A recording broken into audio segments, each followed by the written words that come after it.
estábamos separados, uno estaba alojado en la base, por problema de capacidad, o sea, la Fuerza Aérea desplegó muchos medios, había mucha gente trabajando en la base, así que la base no tenía lugar para alojarnos a todos los pilotos. Así que el primer escuadrón estaba en la ciudad, en la base de Río Gallegos, y nosotros parábamos en el Hotel Santa Cruz, en Río Gallegos. Así que bueno, terminada la actividad, nosotros volvíamos al hotel, cansados, muchas veces destrozados por haber volado misiones, a veces contentos porque nos había ido bien. Si fuimos 5 y volvimos 5, esa noche celebrábamos, pero a veces destrozados por la pérdida de compañeros. Bueno, a todos nos impactó la gente de la ciudad. Ellos en forma silenciosa, sabíamos que estábamos ahí, se acercaban a la noche, algunos de ellos nos ubicaban, entraban, bueno, había que estar en el comedor y tratábamos de distraernos en el momento que no estábamos en combate y no pensar, ¿no? Uno trata de evitar de pensar en el más mañana. Había que vivir hoy, disfrutar hoy, y bueno, mañana veíamos cómo seguíamos. Así que la gente se arrimaba, nos traían tortas, muchos de ellos, gente humilde, nos invitaban por grupo, porque no podía, éramos al principio 18 pilotos en nuestro escuadrón, así que no tenían las posibilidades, nos llevaban en grupos, 3, 4, a cenar a la casa, para compartir una cena en familia. Muchos de ellos. Y esa gente, lamentablemente, con el tiempo uno se le van los nombres, no vuelve y bueno, se producen desencuentros. Pero esa gente no sabe lo agradecido que estamos a él. El hecho de acercarse solamente y preguntarnos qué había sido de la suerte del compañero que no había vuelto. El llevarnos y compartir una mesa, una comida humilde con ellos en familia, no tienen ni idea del precio que tenía para nosotros esa desconexión de lo que significa estar en un conflicto. La batalla tiene esa belleza y ese dolor realmente que a veces enaltece la parte humana del desarrollo del conflicto y el dolor de las pérdidas humanas, ¿no? Pero esa desconexión para nosotros era muy importante. Esa charla, ese apoyo, para nosotros era importantísimo. Uno sentía que atrás de uno estaba mucha gente, no solo los militares, pero teníamos toda esa gente atrás de nosotros. Una de las cosas que a nosotros nos ayudaba mucho era la sorpresa. Entonces, siempre era salir todos juntos, temprano, y era lo que más eficacia nos daba a nuestros ataques. Bueno, la primera sorpresa fue que hicieron salir los primeros 6 aviones. Bueno, desde nuestro jefe de escuadrón para abajo, todos protestando y reclamando que perdíamos ese factor sorpresa, que no nos dejaran en alerta a las 2 escuadrillas del segundo escuadrón y salió. Bueno, no hubo caso, el comando se mantuvo firme y quería esperar los resultados, el informe de la primera salida, para ver si mandaban la segunda unidad. Fue el único día que tuve mal presentimiento de todo el conflicto. Normalmente no tenían malos presentimientos. Mucho temor antes de llegar al avión. Mucho temor. Mucho miedo. Una vez que uno entra en el avión ya es el trabajo de todos los días. Nuestra oficina de trabajo era el lugar más hermoso que había en el mundo y había muchas cosas que hacer durante el vuelo. Así que tuve malos presentimientos realmente. Y bueno, llegó las primeras cuadrillas, volvieron del ataque, dieron el informe, había sido exitoso y que bueno, había buques que estaban escapando de la zona de combate, así que nos dan la orden de salir a nosotros. ya era pasada el mediodía. Así que bueno, salimos 6 aviones, muy malas condiciones meteorológicas. Lo voy a hacer muy rápido, es eterno.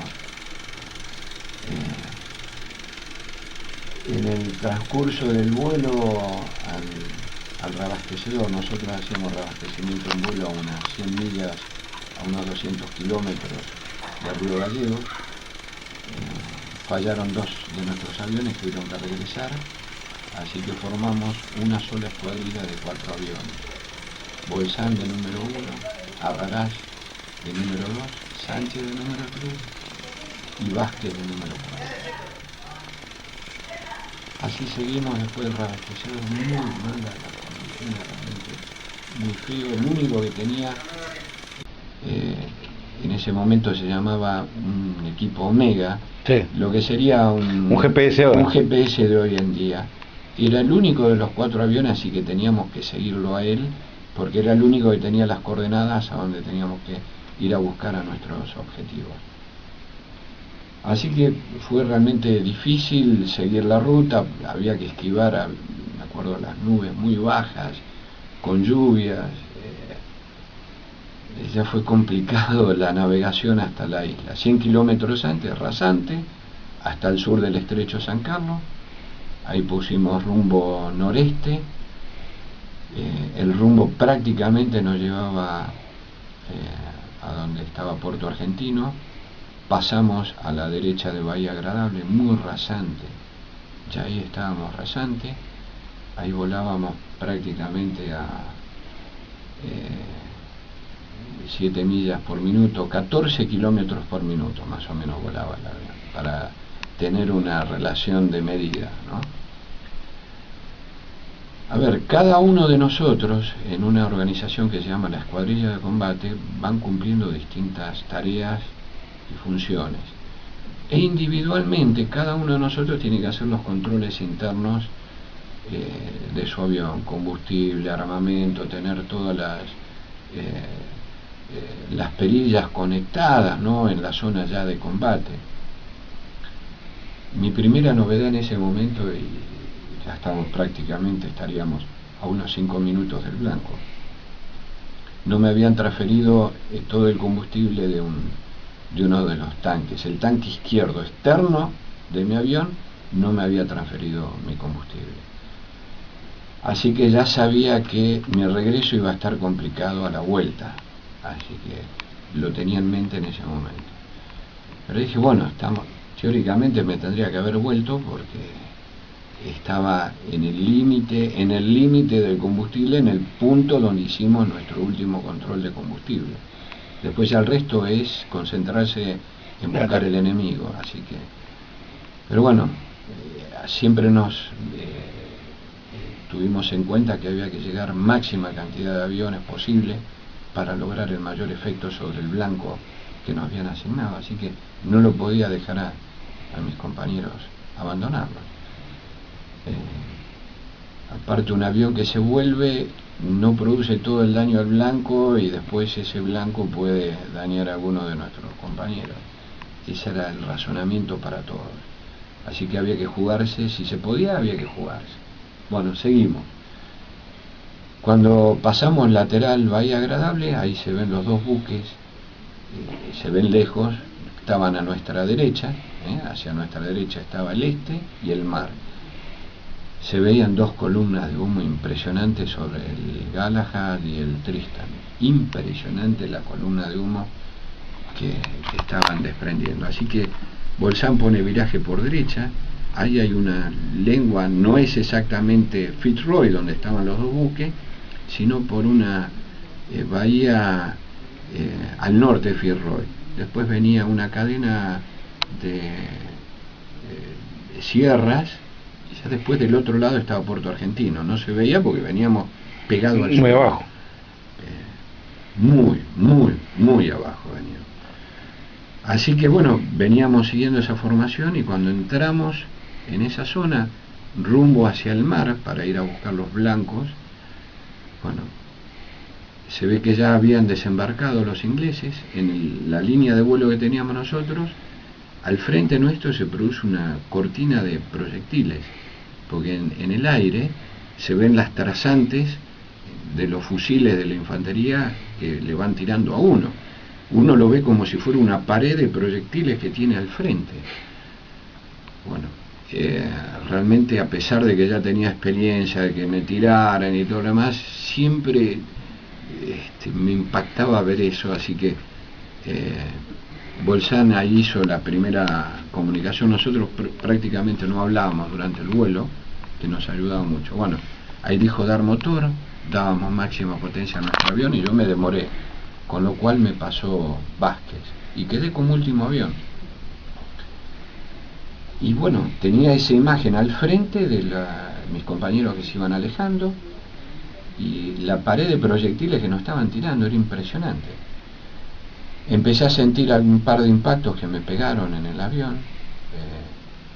Sobre la orilla derecha nuestra, sobre el otro margen, se veían proyectiles de mayor calibre, que es la artillería antiaérea, 30 milímetros, y misiles que no estaban tirando. Se venían los misiles que venían, y la primera impresión que uno tiene, o la primera reacción, es meterse más abajo del asiento, como si eso no fuera a ayudar en algo. En realidad, cualquier cosa que nos tocara de lo que tiraban del otro lado, no había escape, ¿no?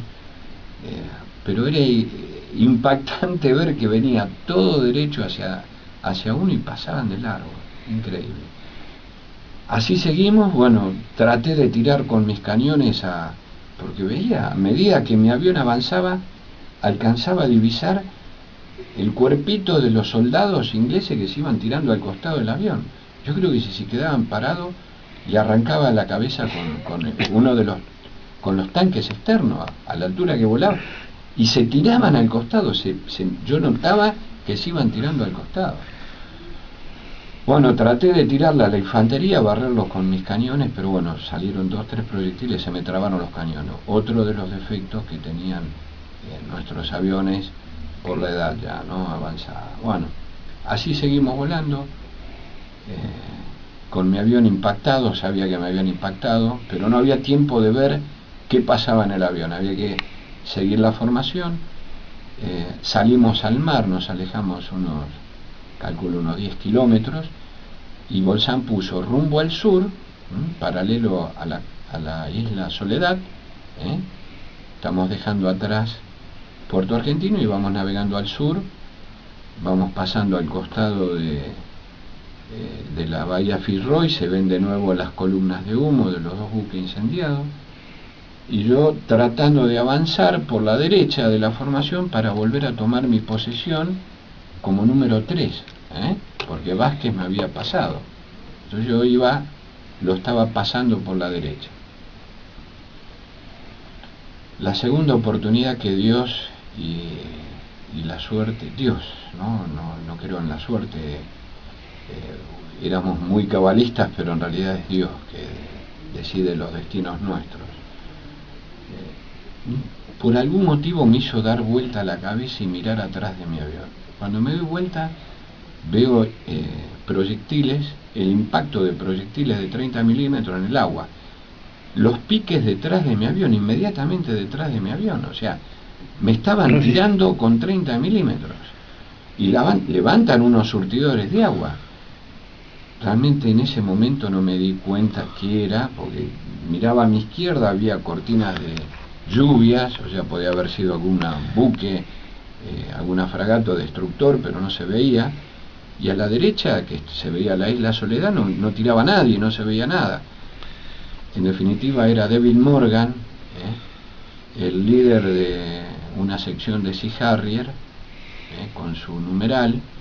Él lo comenta en su relato. Él estaba haciendo una patrulla aérea sobre Bahía Agradable, y él tuvo la suerte, la bendita suerte, de ver un avión que iba navegando al sur, y era mi avión.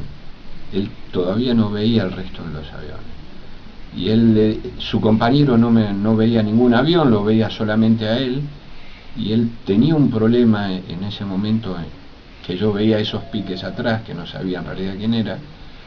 Él tuvo un problema con su radar de a bordo, con lo cual no pudo enganchar sus misiles, no me pudo lanzar sus misiles, pero sí me tiró con cañones, y era para marcarme, a su vez le sirviera a su compañero para que viera dónde estaba el enemigo. Bueno, así seguimos. Yo en ese momento realmente no sabía esto, me enteré después, en base a los relatos y armar toda la situación del combate que hubo en ese momento. Yo estaba tratando de pasarlo a Vázquez por la derecha cuando Bolzán pone viraje, los tres aviones ponen viraje hacia la derecha para atacar lo que yo no veía en ese momento, una lancha de desembarco. Así que se me vinieron los tres aviones encima, tuve que saltarlos, tomar altura y evitarlos porque íbamos a chocar en vuelo. Bueno, me quedé mirando, ellos iniciaron el ataque, atacaron una lancha de desembarco que iba navegando, y